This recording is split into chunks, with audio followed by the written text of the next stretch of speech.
Bienvenido a Saboreando la Palabra, el comentario a las lecturas de la Misa Dominical. Te habla el Padre Ángel Siapi, de la parroquia Cristo Redentor en El Paraíso, San Juan, Puerto Rico. Recuerda que en la descripción están las citas bíblicas de las lecturas, el enlace al guión de la Lección Divina, el enlace a los apuntes del comentario y la dirección de la página web de la parroquia Cristo Redentor. En el nombre del Padre, del Hijo y del Espíritu Santo. Amén. Concédenos, Señor, que el mundo progrese según tu designio de paz para nosotros, y que tu Iglesia se alegre en su confiada entrega. Por nuestro Señor Jesucristo, tu Hijo, que vive y reina contigo en la unidad del Espíritu Santo y es Dios por los siglos de los siglos. Amén. Domingo octavo del tiempo ordinario, ciclo C. En este domingo las lecturas nos hablan sobre lo que es la verdadera sabiduría, un poquito con esa introducción de la primera lectura tomada del libro del Eclesiástico de la sabiduría de Ben Sirac, que es como se conoce también. Por eso también lo encontramos bajo el nombre de Sirácida, sabiduría de Jesús, Ben Sirac. Ben Sirac significa hijo de Sirac o eclesiástico, son los dos nombres que tiene este libro. La verdadera sabiduría que en el Antiguo Testamento obviamente es vivir según la ley, pues Cristo nos va a elevar esa sabiduría y hoy leyendo el final del Sermón del Llano de Lucas, que es el equivalente, como ya dijimos la semana pasada, del Sermón de la Montaña de San Mateo, eleva esa sabiduría a la verdadera sabiduría, que es la sabiduría divina, ver las cosas como Dios las ve, para poder obrar como Dios obra. O mejor aún, para permitirle a Dios obrar en nosotros como Él quiere obrar. Vamos pues a comentar las lecturas, empezando por la primera. Ya dijimos que es del libro de la sabiduría de Jesús Ben Sirac, o Sirácida. Ese libro fue escrito hacia el año 190-180 antes de Cristo, relativamente cercano a la época de Cristo. Busca instruir al lector para vivir según la ley, lo cual le permitirá alcanzar la sabiduría. El libro tiene 5 partes que reflejan el esquema de la ley, que está compuesta, como sabemos, por los 5 libros del Pentateuco. El texto que hoy leemos proviene de la tercera parte, que como las otras 4, consta de una introducción, en este caso el capítulo 24, versículos 1 al 47, completo, y unas enseñanzas prácticas, que comienzan en el capítulo 25, versículo 1, hasta el capítulo 32, versículo 17. Así que una introducción y unas enseñanzas prácticas. Y estas enseñanzas están compuestas por un conjunto de proverbios y refranes. Y no hay mucho que abundar. Lo que tenemos que decir es que el texto de esta lectura es un comentario a la última línea del Evangelio de hoy.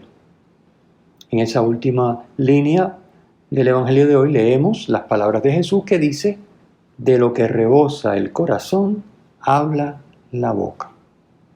Y en la primera lectura, lo que expresa es que en el hablar se descubre la interioridad de la persona, la clase de persona que es, o sea, el corazón. Esa es la palabra bíblica, el corazón, la clase de persona que es. De la misma manera que en un fruto se descubre la clase de árbol que es. Pasemos a la segunda lectura. La segunda lectura es ya los últimos 5 versículos del capítulo 15 que llevamos ya varios domingos leyendo de la primera carta de San Pablo a los Corintios. Estos últimos 5 versículos son el final de la tercera parte del capítulo 15, que ya explicamos en domingos anteriores que está dividido en 3 partes. Este es el final, los últimos 4 versículos de la tercera y última parte. Tercera y última parte que trata sobre el modo en que los muertos resucitarán.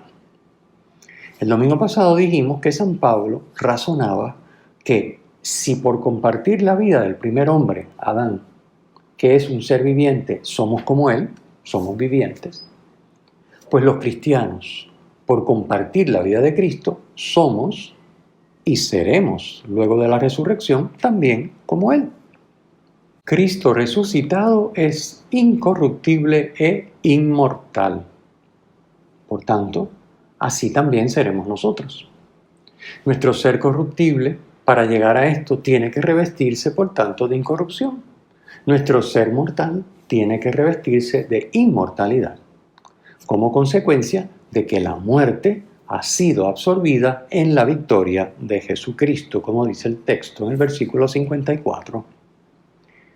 Así que, si por ser como Adán somos humanos, por ser como Cristo, seremos también como Él, incorruptibles e inmortales.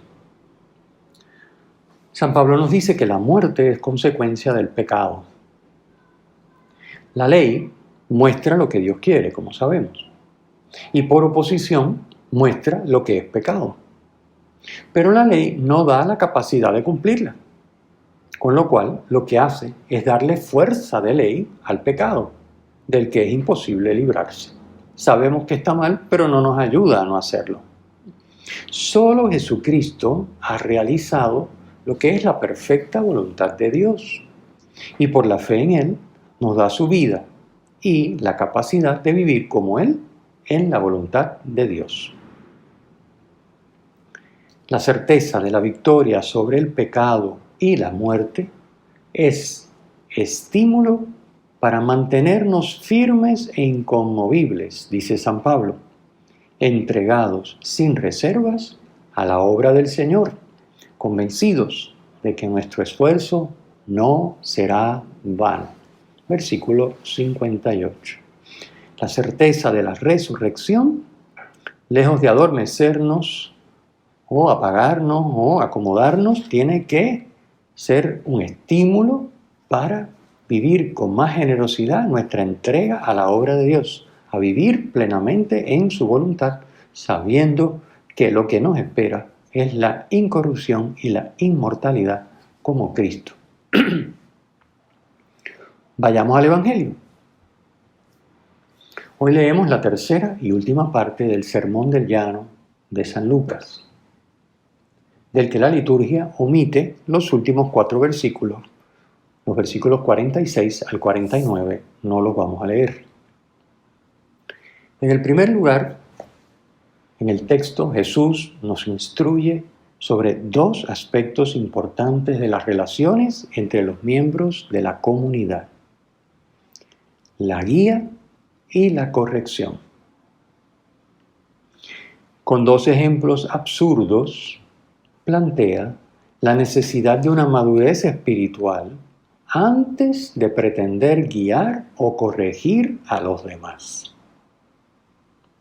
Es absurdo y además inútil que un ciego intente guiar a otro ciego.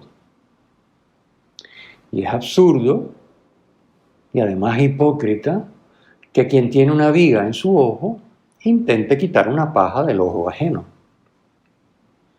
Sin embargo, esto ocurre con mucha frecuencia, nos ha ocurrido. No podemos pretender ser guías y ayudar a los demás a ser mejores, corregirlos, ayudarlos a ser mejores, sin una madurez espiritual. No se puede. Porque si somos ciegos espiritualmente, ¿cómo podemos guiar a otros que están creciendo? Si tenemos una viga en el ojo, porque no nos hemos purificado, porque no estamos empeñados en vivir la santidad que Dios nos quiere regalar, ¿cómo le vamos a decir al hermano que tiene una paja en el suyo? Para guiar a otros es necesaria la formación y la experiencia del misterio de Dios. Es necesario ver los acontecimientos y las personas con la mirada de Dios. Lo contrario es ser ciego en el sentido que expresa Jesús. Solo cuando el discípulo está formado en la escuela del seguimiento de Cristo puede actuar como maestro. será como su maestro, dice Jesús en el versículo 40. Solo después de una larga escuela de formación y experiencia. Un buen momento para revisar cómo nos estamos dejando formar por Cristo a través de su iglesia. ¿Qué oportunidades de formación estamos aprovechando o desaprovechando, Dios no lo quiera? ¿Cuántas oportunidades hay de hacer lección divina en comunidad o individualmente? ¿Cuántas oportunidades de formarse y conocer mejor la Biblia? De formarse y conocer mejor y estudiar el catecismo, los documentos del Papa o de los papas recientes, por ejemplo, del Vaticano II, etc.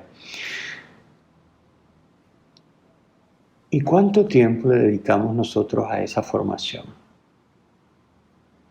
¿Cuántas horas nos regala el Señor cada día? ¿Y cuánto tiempo dedicamos a la contemplación, al silencio, a la oración apoyada en la Escritura, para contemplar lo que Dios nos quiere decir, contemplarlo a la luz de su palabra, contemplar el mundo que nos rodea y nuestra vida, escuchar lo que Dios nos quiere decir y ganar sabiduría, sabiduría que no viene de la ley, como dice la primera lectura del Eclesiástico, sino sabiduría que viene del corazón y de la mente de Dios que se nos comunica, Bueno, a todos nos gusta ser guías, saber más que los demás y estar al frente de los demás. Sin embargo, a muy pocos les gusta primero alcanzar la madurez del maestro para entonces tener y poder ser guía en propiedad de otros hermanos. De esto que estamos hablando se sigue también que como católicos coherentes tenemos que cultivar esta madurez espiritual, de modo que no seamos guías ciegos de aquellos que el Señor pone a nuestro cargo. Y siempre hay gente a nuestro cargo. En la familia, pues los hijos, quizás otros familiares que dependen de nosotros o que nos miran como modelos a emular. Hermanos, hermanas de grupos religiosos y sociales a los que pertenecemos y que quizás lideramos. Somos los coordinadores o los directores. Subalternos en empresas que pueden ser nuestras o puede ser que los tengamos a cargo en una empresa que es de otra persona o de otra entidad. Subalternos en el gobierno, etc. Y también se sigue de esto que estamos hablando, y esto lo apunto para que luego lo meditemos con calma, que tenemos que aquilatar con este criterio que Jesús nos da, cuán preparados están para guiar a otros y para guiarnos a nosotros los que ocupan posiciones de liderazgo. Por ejemplo, ¿puede un empresario ciego, en el sentido que expresa el texto, guiar a sus empleados? ¿Puede un gobernante ciego guiar a su ciudad o a su país? Y sin embargo, esto quizás es lo menos que pensamos a la hora de elegir un gobernante. Lo menos que pensamos es si es ciego o no es ciego según el criterio que hoy Jesús nos está regalando en el Evangelio. ¿Cómo pretendemos que el mundo esté mejor? Que haya más paz, que haya más bondad, que seamos más veraces, que haya más honestidad, más generosidad. Si el que nos va a guiar es un ciego, no tiene madurez espiritual. ¿Cómo? Imposible. Un ciego va a guiar a otro ciego, dice Jesús. Eso es imposible. Así que el resultado de no aplicar este consejo de Jesús me parece que está patente en nuestra realidad, en nuestro entorno. Y haríamos bien en seguir los consejos de Cristo.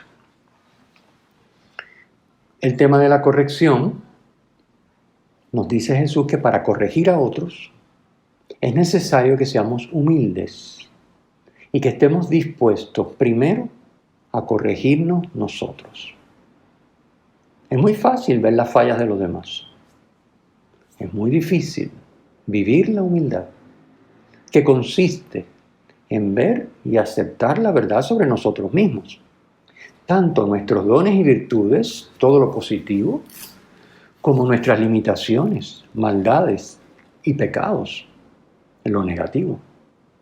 Y sobre esto último, dejar que Dios nos sane, regalándonos una nueva manera de ser. Lo que en lenguaje bíblico se dice un corazón nuevo. La humildad, como dice Santa Teresa, es vivir en la verdad, reconocer lo bueno y lo malo. Lo bueno para agradecérselo a Dios, lo malo para trabajar con la gracia de Dios, o mejor, abrirme a que la gracia trabaje en mí. Y por lo tanto, ¿qué quiere decir eso? Empujar en la misma dirección que yo sé que Dios quiere que vaya. No me puede dar lo mismo. Si Dios me dice, vamos por aquí, yo digo, bueno, eso no importa, eso es secundario, yo voy por donde me da la gana. Pues entonces no estoy colaborando con Dios, no estoy dejando a la gracia sanarme, transformarme, no estoy dejando que Dios me regale el corazón nuevo. No estoy viviendo la humildad. Bueno,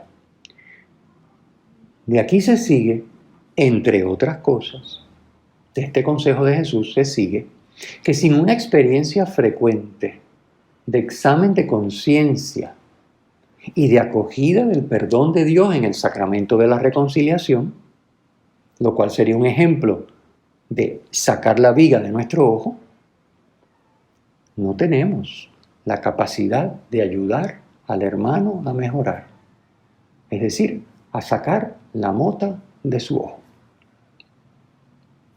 No podemos pretender sacar la mota del ojo del hermano si primero no hacemos experiencia frecuente del perdón de Dios, no hacemos examen, no vivimos la humildad y reconocemos lo bueno y lo malo que hay y colaboramos con Dios para dejarnos transformar por Él y que nos regale un corazón nuevo como el de Cristo.